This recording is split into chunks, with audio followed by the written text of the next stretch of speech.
Alors, pour ma recette, j'ai besoin d'un peu d'ail, de courgettes, 3 œufs et du basilic. C'est parti.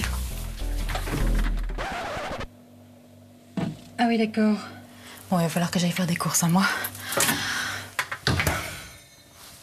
Tiens, mais maintenant que j'y pense, ma copine Justine m'a parlé d'une ferme bio. C'est le moment d'aller faire un tour.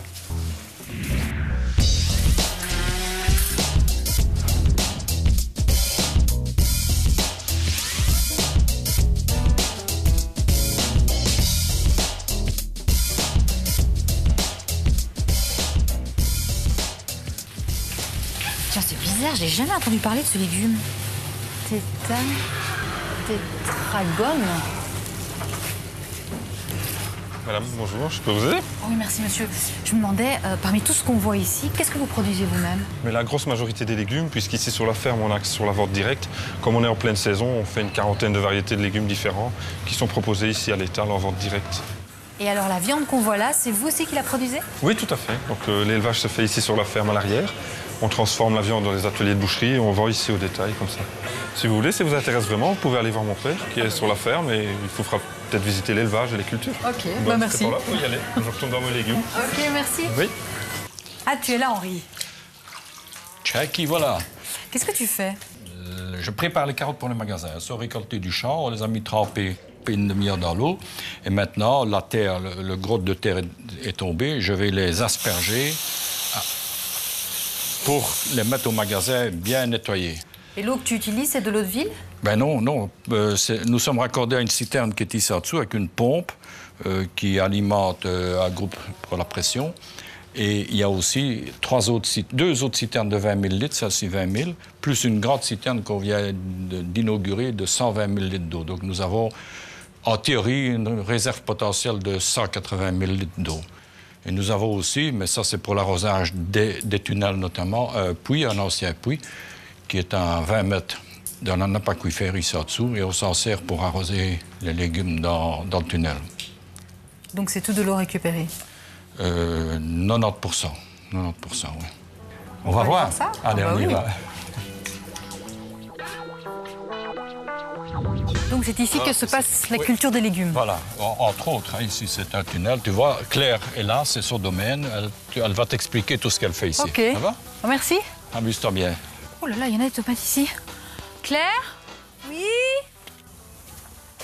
Ah, te voilà. Ah, tu m'as trouvé? Oh, et parmi toutes Viens, ces viens. tomates, il y en a beaucoup, hein? Oui, il y en a beaucoup. Dis-moi, comment est-ce que tu fais pour les arroser? Pour arroser les tomates, ben voilà, tu vois le tuyau, c'est un goutte à goutte, d'où le nom l'eau du rentre goutte dans à la goutte. terre. Voilà, et ça arrose tout doucement les plants de tomates. Je vois des petits robinets là-haut, c'est quoi? Ici, les petits robinets que tu vois là, donc ça c'est un autre système pour arroser par au-dessus. Donc ça, on s'en sert surtout en début de culture quand les plants sont pas trop développés. Par exemple, la tomate, elle supporte d'être arrosée comme si c'était de la pluie. Donc ça fait un système de pluie. Et alors, à partir d'un certain développement, elle n'aime plus du tout avoir de l'eau sur elle. Et alors, elle risque d'attraper certaines maladies. Et c'est pour ça qu'à ce moment-là, on privilégie l'arrosage par le pied. Par le goutte à goutte, alors? Par le goutte à goutte, oui. D'accord. Bon, mais tu étais en train de cueillir tes tomates. cueillir Elles sont les prêtes, tomates. là, elles sont mûres? Oui, elle est mûre, celle-là. Tu veux qu'on la cueille? Allez. Voilà, tu le casses, vas-y. Voilà. Ah bah oui, c'est tout à fait facile. Ouais.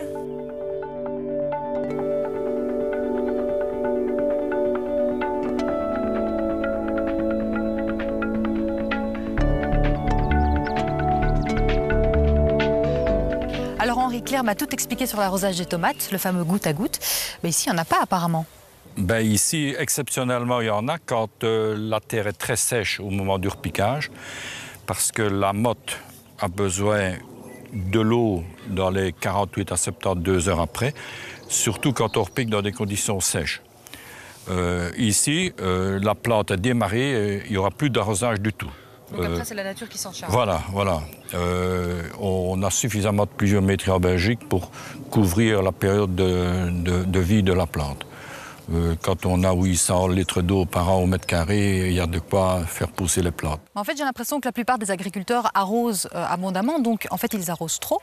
Ben, les maraîchers arrosent. Hein. Ils arrosent parce que, théoriquement, il y a besoin d'eau. La plante est en fait de 90% d'eau. En théorie, on dit ben, on va lui apporter ce qu'en théorie elle a besoin. Mais en réalité, on oublie qu'elle est capable d'aller chercher ça là où ça se trouve, même très bas. La plante descend des dizaines de centimètres, voire à 1 mètre, pour aller chercher de l'humidité. Il ne faut pas la laisser crever de soif. Il ne faut pas me faire dire ce que je n'ai pas dit. Hein. Mais il ne faut pas gaspiller l'eau. Il faut laisser aller. Mais alors, d'où te vient cette fibre écologique que tu as? Parce que tu fais de la culture bio, tu récupères l'eau. C'est né quand? Tu as encore combien de temps à me consacrer? Je t'écoute. Ça vient d'une réflexion globale au fur et à mesure de l'évolution de la vie.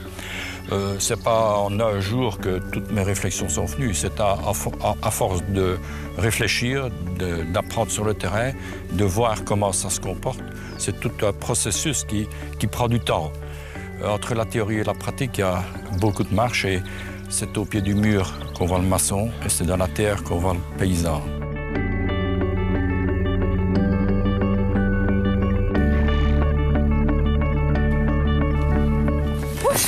Bon, eh bien moi je m'en vais de ce pas déguster cette tétragone. Mais comment est-ce que je vais la cuisiner?